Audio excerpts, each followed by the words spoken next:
Здравствуйте, мои любители атмосферы декаданса и псевдоинтеллектуального флера, любители хорошего авторского кинематографа, качественной еды и элитного алкоголя. Меня зовут silentium.vulpes, и это мой канал. И перед тем, как посмотреть это видео, я прошу вас помочь мне словом и делом, подписавшись на канал, ударив в колокол и оставив комментарий к этому видео.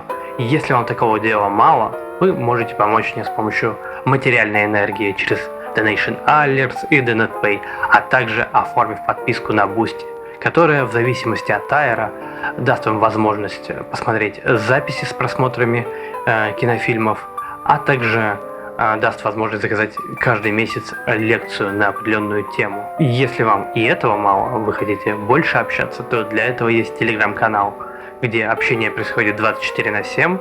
Обязательно подпишитесь и на чат к нему. Итого, трансляции у нас идут на Twitch, YouTube и VK Play, а записи видео лежат на YouTube, ВК и Дзене. Ссылки есть в описании. Приятного вам просмотра. Гид для начинающих по советскому sci-fi кино, по научной фантастике советской. Давайте посмотрим. Ну-ка.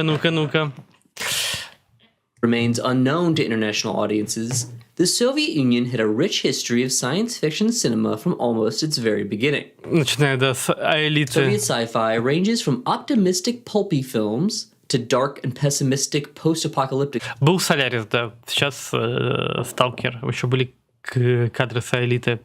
Брат, почему ты выглядишь как игрок «Что, где, когда»? Избошигатель. Я всегда так выгляжу, это мой стиль. Я так одеваюсь во время стримов.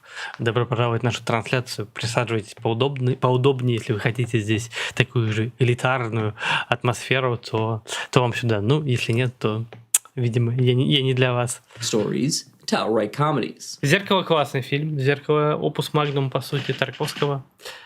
Отвечать будет Александр Друсть. By far the most well-known among... Хорошая шутка. Я вот думал, как пошутить. Знаете, иногда как бы вот нейроны не соединяются. Ты не знаешь, как человеку ответить. Вот, но это было бы хорошо, если бы я это самое скооперировался быстро. И так, хоп. International audiences are the two science fiction films from art house director Andrei Tarkovsky. If you aren't familiar with his work, he makes slow-paced, meditative films that challenge the viewer and uses lots of long takes. His sci-fi films are far from the stereotypical. Лучше откуда ты знаешь? Чтоб очко не расслабляли, чтобы расслабили контент, если смотрели, поменял. Спасибо большое. Спасибо огромное, Достани. Спасибо большое за 999 рублей. Спасибо за поддержку. Посмотрим в рамках очереди. Types of the genre. His 1972 film Solaris was set in a space station orbiting a planet with a sentient ocean and based... Самодонаты? Да.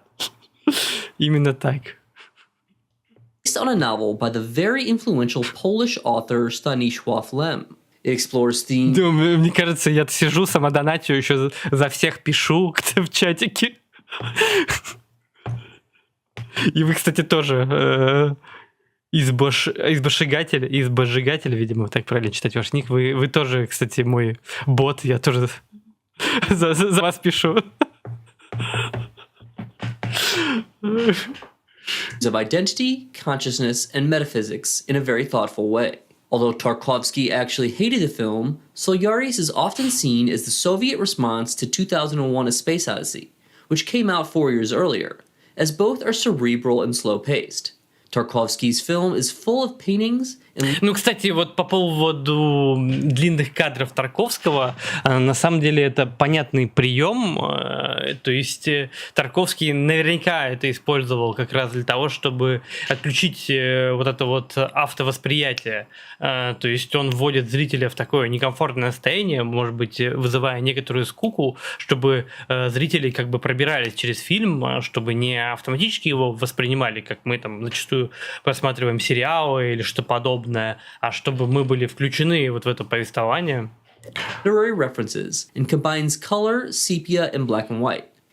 Ну, задача именно такая под поту, то есть это осмысленный прием для прерывания автоматизма восприятия всего происходящего, чтобы ты включался в повествование. Так, ладно, возвращаемся к гиду для новичков по советскому sci-fi. Race's sci-fi elements include calls over a video screen, decades before Zoom calls became a real-life everyday occurrence. Space travel is commonplace and has been for at least decades, but cars, fashion, and buildings don't look futuristic. Кстати, вот эта часть с проездами по Японии, по-моему, она тоже очень-очень His крутая. 1979 film Stalker is even less of a traditional science fiction. Но атмосфера Сталкера мне все-таки нравится, опять же, больше, чем Соляриса. Солярис, не скажу, что люблю. Понравился Тарковского. Film Solaris. The film is Мне офигенно нравится, конечно, как здесь ракурс построен. Реально картина просто... about a semi-abandoned, overgrown zone where the laws of physics don't apply, and entrance to it is closed off by the military.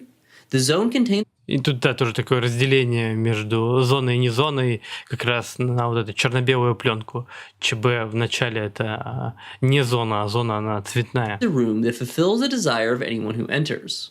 Stalker is very loosely based on a novel by Arkady and Boris Strugatsky, two of the most important Soviet sci-fi authors, and the movie only hints at the extraterrestrial origins of the zone that are explicit in the book. There are plenty of theological and philosophical themes in dialogue, and the exploration of faith is a key topic. Stalker has even longer takes than Solaris, with the average shot length being over a minute, and the longest shot going almost 7 minutes. This and the excellent use of camera movement make the film feel hypnotic and transcendental. Tarkovsky Да, это все видео, которые мы сегодня смотрим, заказали донатеры из Божигатель. Почему это вас так волнует? again combines sepia and color with a very striking switch to color when the characters enter the zone. Stalker has long been lauded as a masterpiece, and in the 2022 edition of the prestigious BFI Sight and Sound poll, Stalker ranked as the 43rd best film of all time. А вот для этого кадра аж свезли куча песка в павильон, какое-то безумное количество. And the 14th best in the poll that was limited to directors. With those two out of the way, I'll now go through a roughly chronological look at the live-action science fiction made in the Soviet Union. Вот это «Аэлита», 1924 год. Фантастика. С чего все началось? The first Soviet science fiction film was called Alita and released in 1924. Ну, закажите что-то веселое, что вам нравится, если вам не нравится этот контент. У нас как бы власть донатеров. Кто больше платит, того и тапки. Всегда так было и всегда так будет. И вот если вы как бы состоятельный человек, можете себе позволить, то закажите веселый, жизнерадостный контент. Пожалуйста, тут как бы все в ваших руках. 3 years before the advent of sound movies. Based on a 1923 Russian novel, it features a rocket ship going to Mars, making it one of the first feature-length films about space travel, and the first of many Soviet space travel movies. Like a lot of 1920s Soviet cinema, Ну, пока ваш донат не приходил. Так что... Alita is explicitly pro-communist and tells the story of a proletarian revolution against a totalitarian state on Mars, where workers are put on ice while they aren't needed. It also repeatedly referenced the so-called New Economic Policy that was implemented Отсылка к НЭПу. by Lenin in the early 1920s to help the USSR's economy recover after the Civil War. Alita has an unusual style with sets and Отстроить Рим с улицами, туалетами, банями и дворцами. Ну, такое. Навезли простого песка в павильон. Гениально. Ну, я не против того, как воссоздан Рим в сериале «Рим». Это неплохо. Но просто смешно, что ради вот этого одного кадра куча песка завезли, как там разложили. Но смотрится он достаточно так апокалиптично, так сказать. costumes inspired by the Russian art movement known as constructivism that emphasized basic geometric shapes. However, in terms of cinematography and editing, Ну да, кстати, вот это вот, что в рамках какого-то конструктивизма было восприятие будущего, это в целом интересный след. Это, по сути, как и Метрополис, который тоже имеет вот этого следы авангарда, и без авангарда не мог быть создан. it was much more pedestrian, especially compared to the works of the era from directors like Eisenstein and Vertov. It was well liked by audiences, but criticized by critics and Soviet officials, and so it fell into relative obscurity. Next year, in 1925, The Death Ray was released, a film that only partially survives, with about half of its original 2-hour runtime being available. It was directed by Lev Kuleshov, who lent his name to the famous Kuleshov effect, a fundamental concept. Ну, эффект Кулешова как раз это основной принцип в монтаже, как я говорил. То есть что для нас каждый кадр несет какой-то смысл, и при совмещении с другими кадрами рождается третий смысл. То есть, если мы видим там человека и совмещаем с тортом, то есть у нас там, вот мой вот такой вот взгляд, и следующий кадр будет торт, то будет казаться, что я хочу есть, типа у меня есть некоторый аппетит, я смотрю на этот торт и хочу есть. Если там котенок, то я умиляюсь, если покойник, то мне грустно. И при этом я могу не выражать вообще никаких эмоций. Вот этот кулешовский эффект, он возникает на стыке. То есть стык кадров дает третий смысл. Как и, собственно, буквы, слова, они тоже так же построены. Это зарождение как такового киноязыка, и оно было продумано, прописано в России. Том Круз ради одного кадра вообще с ума сходит. Ну да, типа круто, что Том Круз сам выполняет кучу своих трюков даже сейчас, и это вызывает восторг, что это все живьем. Понятное дело, что там есть страховка, которая замазывается, закрашивается на постпродакшене, но в целом его смелость, уверенность, она впечатляет. Как и Джеки Чана того же самого. И уверен, там кучу травм можно получить. In film editing. Influential director Vsevolod Pudovkin wrote the script and even acted in the film. The death ray is about a socialist rebellion against a fascist government, where an engineer invents a death ray only to have it stolen by the fascist and used to put down strikes. The USSR produced a few sci-fi films in the 1930s, including Loss of Sensation from 1935 and based on a Ukrainian novel. The first major Soviet sci-fi movie with sound, Loss of Sensation features robots that were invented to help workers, with the intention that it will be so inexpensive to produce goods that capitalism will fall. Почему на этого робота нет отсылки в Atomic Heart? Вот он, ретро-футуризм того времени. But everyone else thinks it's a bad idea, and it will just end in them being unemployed, or the rich taking the robots and crushing the proletariat. The robots are taller than a human. Кстати, он здесь, по сути, пользуется свистком, чтобы контролировать робота. Помните, была такая советская сказка, имеется в виду киносказка. Вот там тоже был такой гигантский робот с черепом, с пушками, и он тоже свистком контролировался. Ему отодрали ухо, и он стал неуправляемый и должен был уничтожить весь мир. Забыл, как называется. Lumbering and boxy looking. Not too far from your typical Hollywood robot of the 1950s. The film is very unsubtle in its anti-capitalist message and shows cruel bosses treating their workers terribly and even having them shot while protesting. There's also a general strike, and the military uses the robots against the workers. We return to space travel with Cosmic Voyage, which, like a lot of Soviet films at the time, was a silent film, even though all films from the US and Western Europe had sound for years. It's about a manned mission to the moon, 3 decades before this was a reality. At a time when it was very...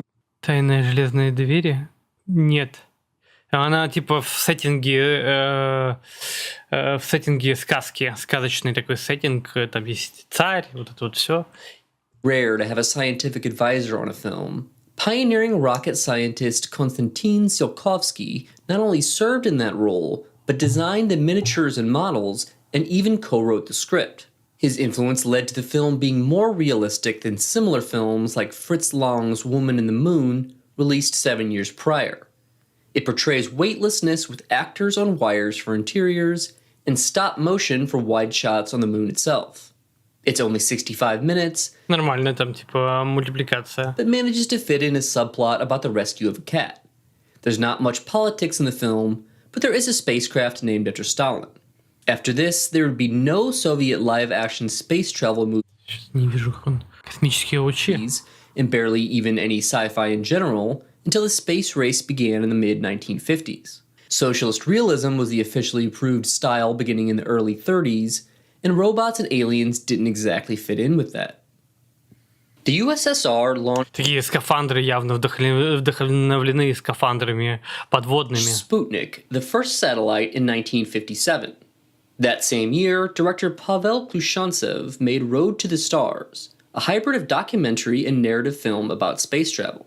It's just under what I'd call feature length at only 50 minutes, with the first half being a documentary and the second half fiction. The first half talks about the life of Konstantin Tsiolkovsky, as well as the science behind spaceflight using animation.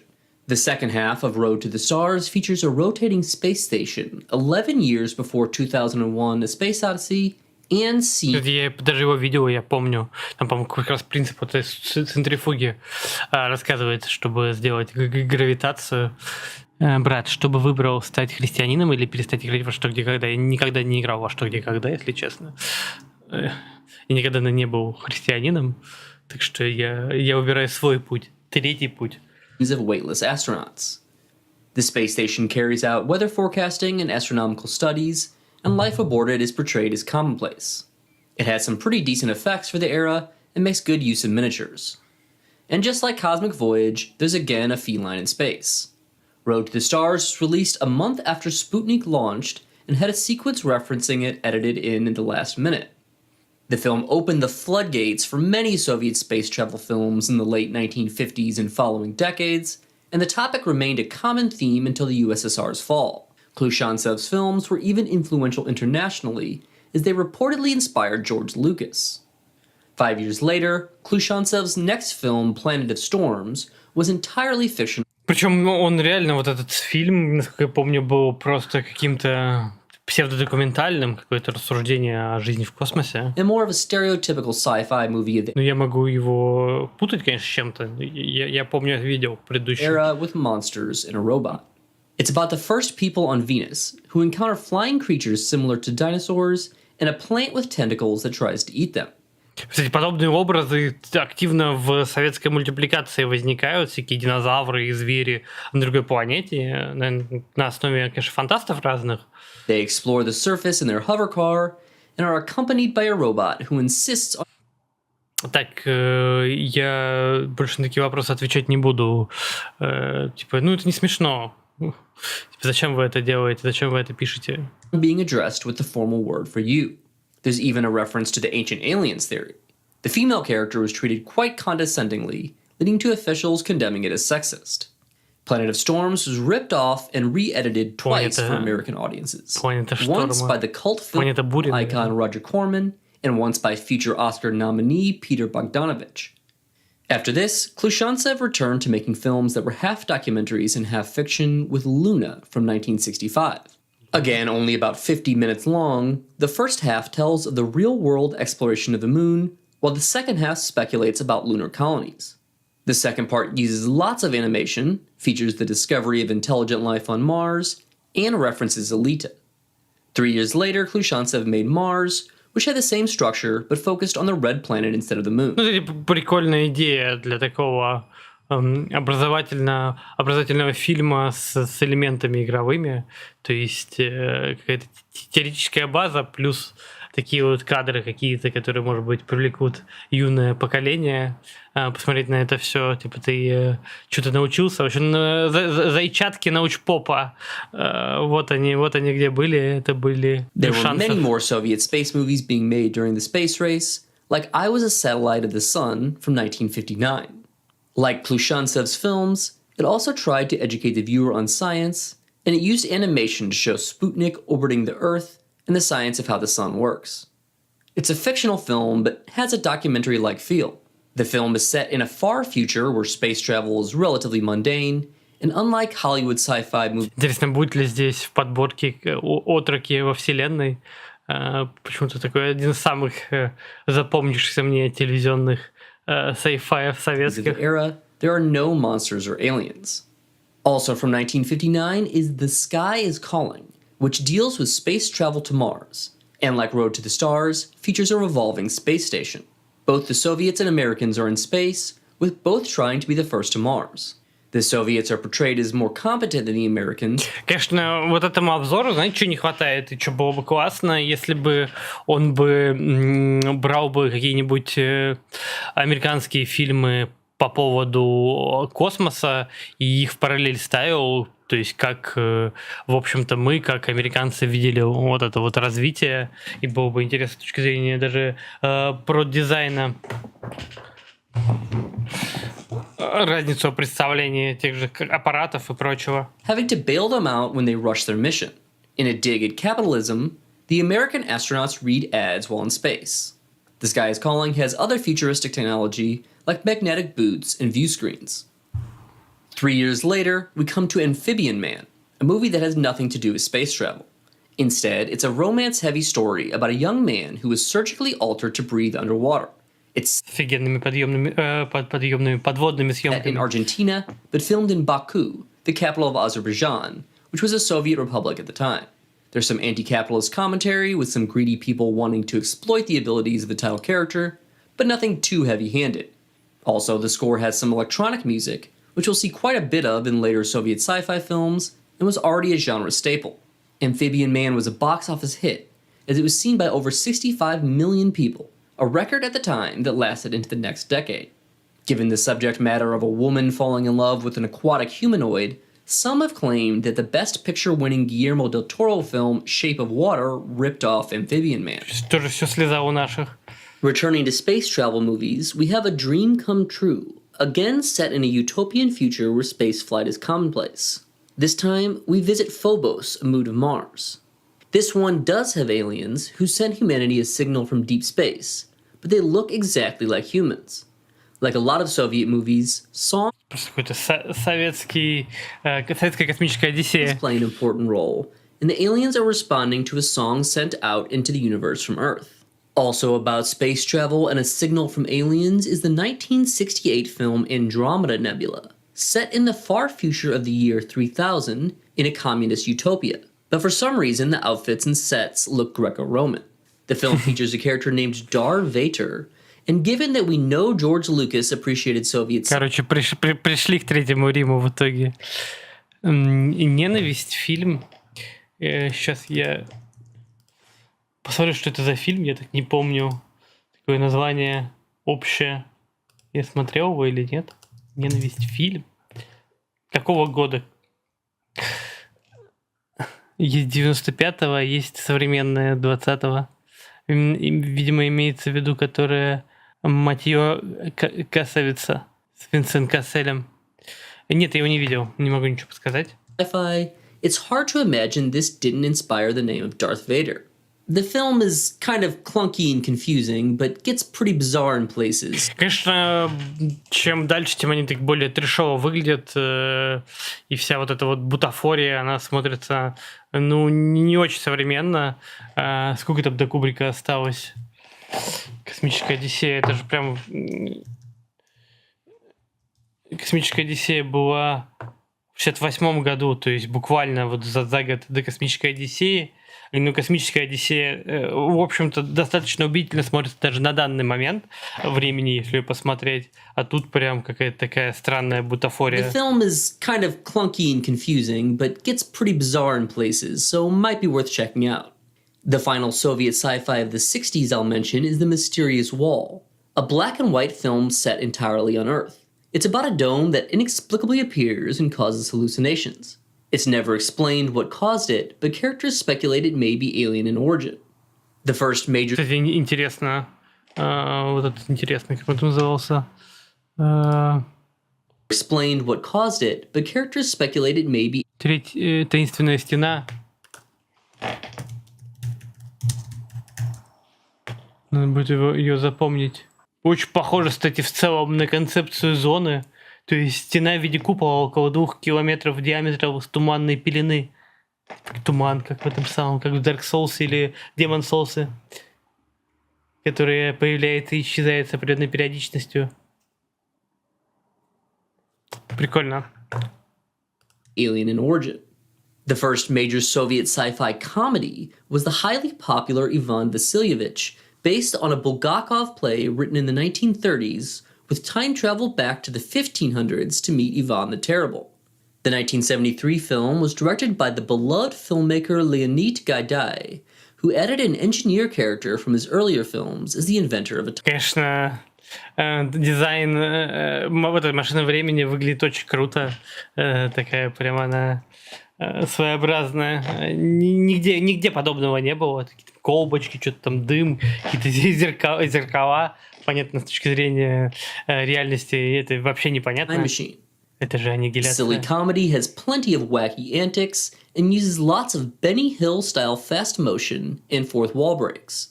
Gaidai's film provides the most in terms of pure entertainment value of all the films in this video. From 1974, there's Moscow Cassiopeia, about teens sent on a deep space mission that was meant to take decades, but they accidentally get there early. It's actually the first installment in a script that was split into two films. Because of that, it feels very much just like a setup and isn't really that satisfying on its own. It also suffers from way too much time spent on drama between the teenagers. Time dilation plays a large role in the plot, and the film has a sort of holodeck like in Star Trek. The sequel, Teens in the Universe, Вот, да, вот это вот я помню. Кстати, насколько Кассиопея смутно, это оказывается сиквел. was filmed at the same time and released the next year. The teens finally reach the alien Тут уже прям ощущается влияние Кубрика. planet, and it has been taken over by robots who want to get rid of emotions. This one is sillier and more bizarre, with the robots being quite over the top and having an exaggerated, funny-looking manner of walking. In 1978, Pilot Perks's Inquest was released, adapted from a Stanisław Lem novel. It was actually an Estonian-Polish co-production, making it the first Estonian sci-fi feature film as far as I'm aware. The director was Polish, but it has a score from famous Estonian composer Arvo Pärt. Блин, ну как так? Типа просто там пленка другая, просто выглядит в разы лучше, картинка там глубже, цвета лучше. The film contains robots that look Привет, а как найти все классные фильмы? Иван Панков, как это, типа, все классные фильмы, это что? Как это множество вы бы определили? Понимаете, вот есть множество фильмов, а какие? Что такое все классные? Какие они имеют свойства для вас? exactly like humans, made by a corporation, despite skepticism amongst the public, and space travel to the Cassini division in the rings of Saturn. It's not as complex as Tarkovsky, but has lots of philosophical dialogue. Also, Pilot Perks's Inquest is set in a capitalist future, not a communist utopia like a lot of earlier Soviet sci-fi. The next year, an Estonian film called Dead Mountaineers Hotel was released. Like Stalker, it was based on novels by the Strugatsky brothers and starts with a detective story setup where an inspector gets snowed in at a remote hotel during a murder investigation. Кстати, не знаю, я знаю, да, что это детектив, но в целом я не знаю фабу отелю погибшего, или как там называется, альпиниста. The science fiction elements are then introduced as the film goes on, including aliens and robots. There's even an explicit reference to Eric von Daniken and his ancient alien theories. The film uses lots of neon and a synthesizer-heavy score. Выглядит реально как будто бы такой бегущий по лезвию по картинке. Leading some to compare it to Blade Runner, released 3 years later. Moving on to the 1980s, we have Per Все слезали у нас, видите? Aspera ad Astra, which is based on a novel, and yet another film set in space. From the same director as Moscow Cassiopeia, it's set in the 23rd century and features a spaceship named after Alexander Pushkin, the founder of modern Russian literature.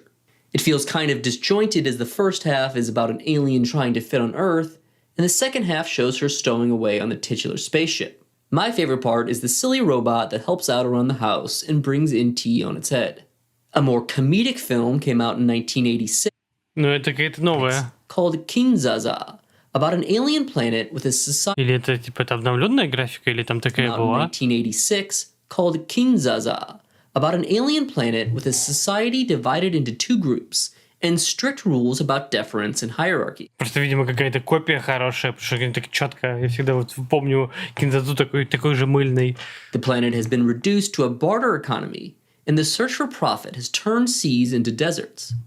The film has space travel, but instead of a rocket or spacecraft, there's just a device that allows you to instantly transport across the universe. Famed Russian actor Yuri Yakovlev, the title character from Ivan Vasilievich, plays one of the inhabitants of the planet. A much darker and more depressing 1986 Soviet sci-fi film is Dead Man's Letters, with a post-apocalyptic setting after a nuclear war.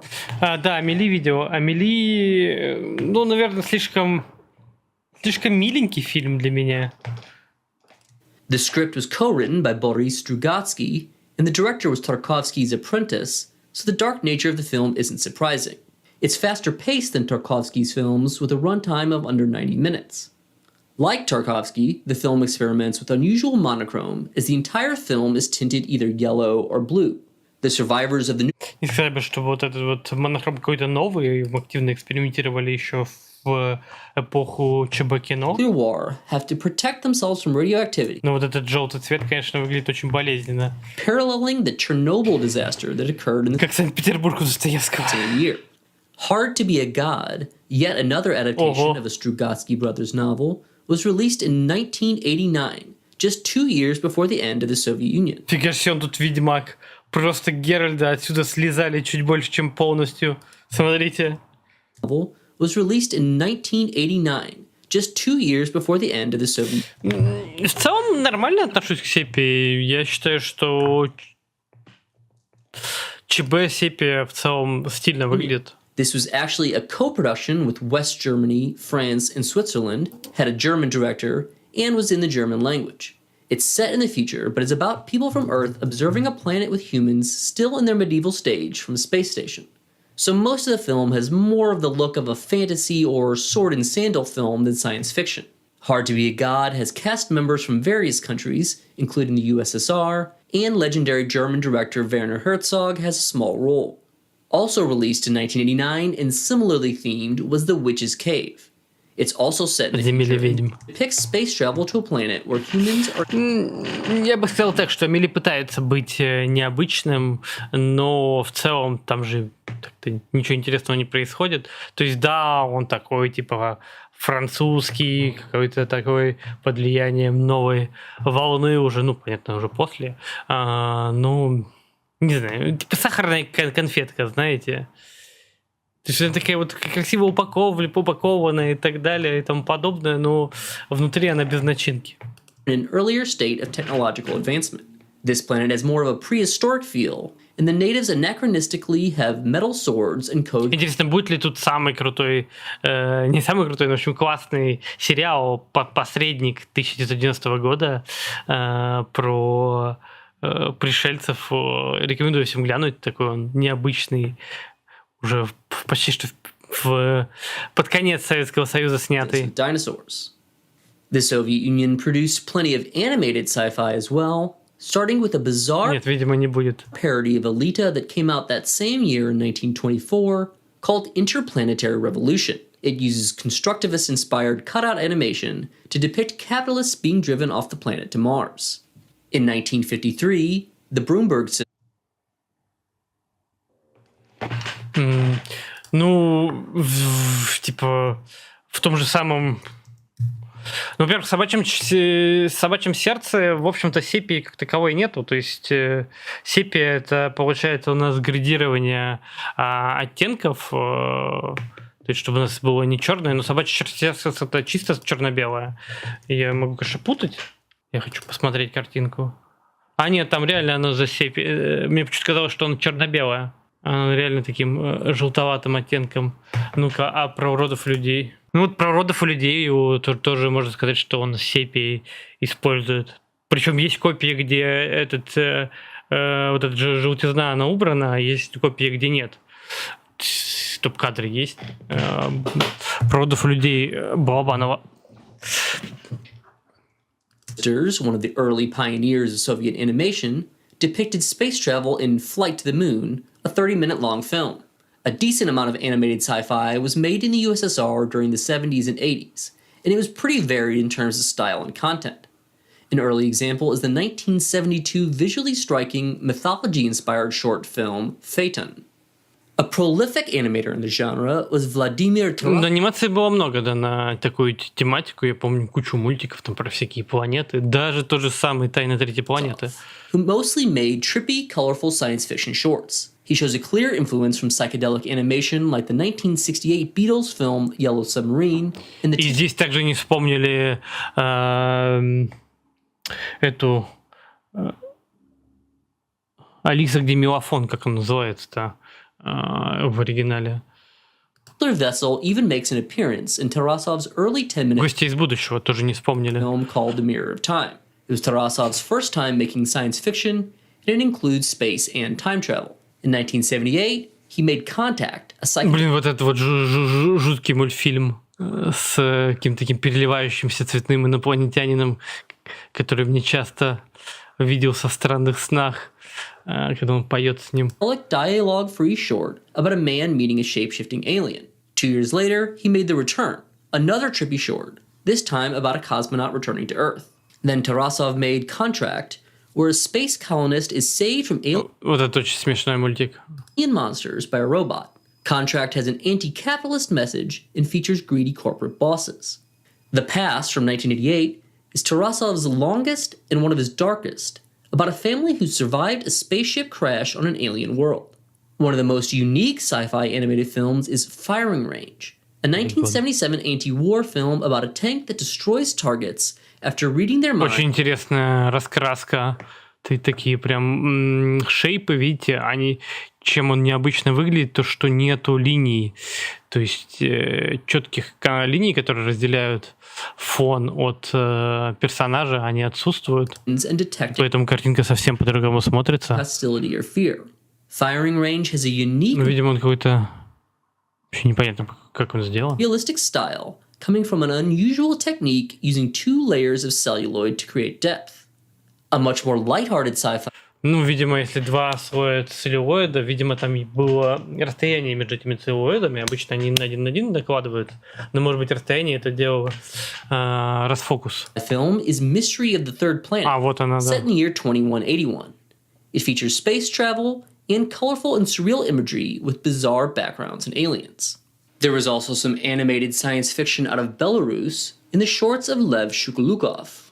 There Will Come Soft Rains is a dark... Вот этот мультик «Будь ласковый дождь», очень жуткий мультфильм, очень мощный. Мне кажется, sci-fi анимация, она в целом в советское время была мощнее, чем sci-fi фильмы. film from Uzbekistan based on a short story by legendary author Ray Bradbury. It's a dark, depressing tale of an automated robot going about its routine the day after a nuclear apocalypse. Mikhail Titov made sci-fi shorts in Ukraine, like Meeting, about aliens and UFOs, and Battle, where he uses rotoscoping to adapt a Stephen King short story where toy soldiers come to life and attack a human. In 1987, Armenian Robert Sakyants made a surreal sci-fi short called Lesson, with lots of nudity and sexual content, and music from Herbie Hancock. Soviet sci-fi films had their own distinct feel and avoided many of the tropes other countries... Знаете, что в этом удивительно? И что сейчас поражает, и что я сейчас подумал? По сути, страна, которая жила будущим, то есть Советский Союз был построен как проект, что будущее вот-вот настанет.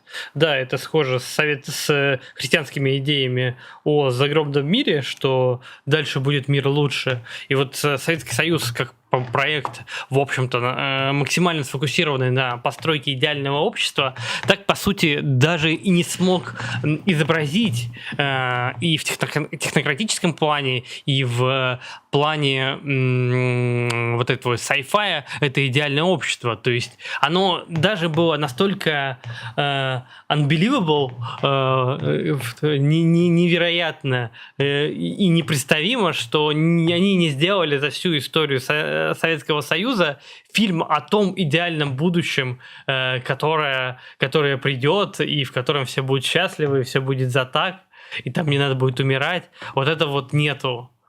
Хотя тема-то напрашивается. Изобрази коммунизм.